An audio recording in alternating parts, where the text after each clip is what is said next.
May hapon, dili ba murag katawanan paminawon nga gasigi ta og reklamo sa gakahitabo nga gubat og terrorism sa Mindanao, and yet we are not aware nga in our own little ways we are actually participating in war and terrorism. In what way?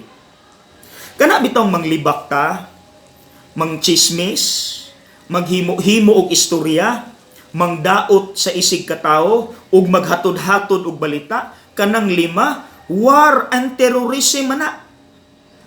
Well, ang ato manggong naandan, killing is related to kanang mamatay gyud ginamit ang armas. Pero di ay, there is another form of killing. Kana di ay mangaway ta, manglibak, mangchismis, maghimo-himog istorya, maghatod-hatod og balita. It's another form of killing the person. Kay wala kabalo ang tao nga atong gilibak, nga ato na siyang giputlan og ulo. Secondly, kung mahibaw ana sa tao nga atong gichismisan, war ang mahitabo. Mawala ang relasyon, magkaaway, magkagubot. Di ba?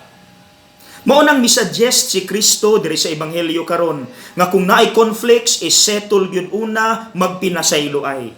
Ug akong dungagan, undangon ang paghimo-himo og mga istorya batok sa isig katao. Okay?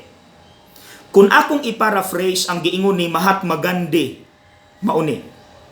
Do you want peace in Mindanao? Then begin with yourself.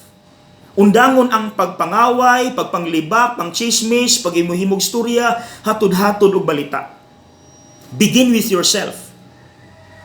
Be the change you wish to see in Mindanao.